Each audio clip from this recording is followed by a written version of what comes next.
면역력 높이는 방법, 암과의 전쟁 그 첫 시작. 감염이나 질병으로부터 대항하여 병원균을 무력화하는 작용을 면역이라고 하죠. 요즘 코로나로 인해 면역력 높이는 방법에 대한 많은 정보들이 너무나도 넘쳐나고 있어요. 이미 우리 암 많은 분들에겐 암과의 동행, 암과의 전쟁에서 이 면역력을 높이는 방법들을 찾고 실천해 오고 있는데 말이죠. 소중한 인연을 맺어온 우리 어느 한 분과 이야기를 나눴습니다. 벌써 그분과 1년이 넘었네요. 한참 불안해하고 길을 찾기 위해 부단히 저와 통화를 하며 발품을 파시던 때가 엊그제 같은데 말이죠. 그분과 통화하며 나름 길을 찾으셨고 좀 더 확실한 길을 걷기 위해 애쓰시는 모습이 참 감사하고 감사합니다. 그분과 통화하며 나눴던 이 면역력. 코로나로 어려운 시기지만 우리 암과의 전쟁, 암과의 동행에서 우리 암 환자분들은 면역력이라는 이 세 글자는 굉장히 중요한 부분입니다. 평상시 관리뿐만 아니라 항암 치료를 하는 과정에 있어서도 이 면역력이라는 부분은 항암 효과를 높게 하는 것 이외에도 항암 치료를 받을 수 있는 상태냐 아니면 못 받고 다음을 기약해야만 하느냐에 달려있는 것처럼요. 그래서 우리들은 늘 면역력을 높이는 방법에 대해서 고민하고 그리고 선택을 합니다. 면역력은 선천면역, 후천면역에서부터 출발한다고 합니다. 선천면역은 우리가 태어날 때부터 어머니에게서 물려받은 자연면역, 아주 감사하게도 자연치유력이라고도 하죠. 후천면역은 감염이나 예방접종 등을 통해서 얻은 면역인데 이유도 구체적으로 들어가면 자연면역, 인공면역, 수동면역 등등등등 이게 중요한 건 아니고요. 중요한 건 이 면역계는 우리 암과의 전쟁에서의 첫 시작인 이 면역은요, 어느 한 부분에 의해서만 결정되는 게 아니라 여러 생리학적 조직이 여러 계통과 아주 밀접하고 긴밀하게 상호작용을 통해서 결정된다라는 것이죠.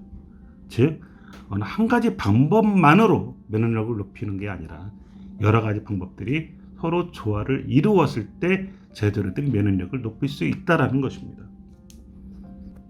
우리 암 환자분들에게 있어서의 면역력은 크게 여러 가지 요인들이 있는데 첫 번째 영양과 소화 측면에서 보면 이 적절하고 균형 있는 식생활은 면역에 정말 아주 중요합니다.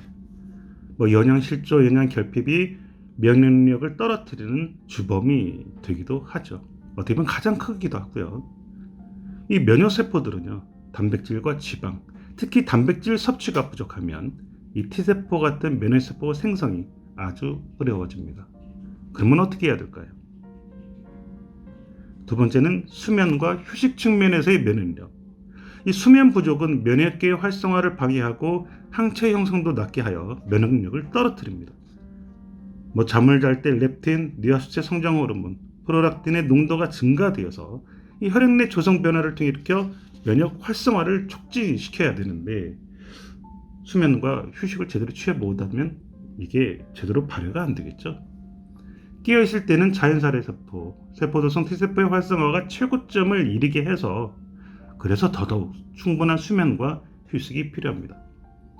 그런데 실제 우리 암 환자분들 보면 잠을 잘 못 자서 피곤해서 그래서 입맛이 없고 입맛이 없으면 움직이고 싫고 그러다 보면 계속 누워만 있고 그러다 보면 별별 잡생각이 머릿속에 떠나지 않고 그러다 보면 또 잠을 못 자게 되고 이러신 분들이 정말 많아요.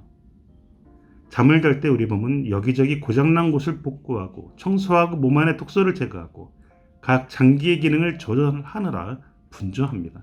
그러니 충분히 수면을 취하는 것, 그래야만 이런 일들이 원활하게 이루어지겠죠. 스트레스 측면에서의 면역력. 이 스트레스는요, 자연살의 세포 활성화를 저하시키는 또 주범이에요.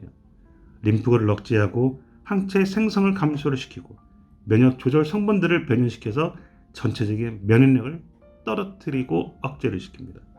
기타 술, 담배, 비만 등등등. 크게 세 가지를 살펴봤습니다.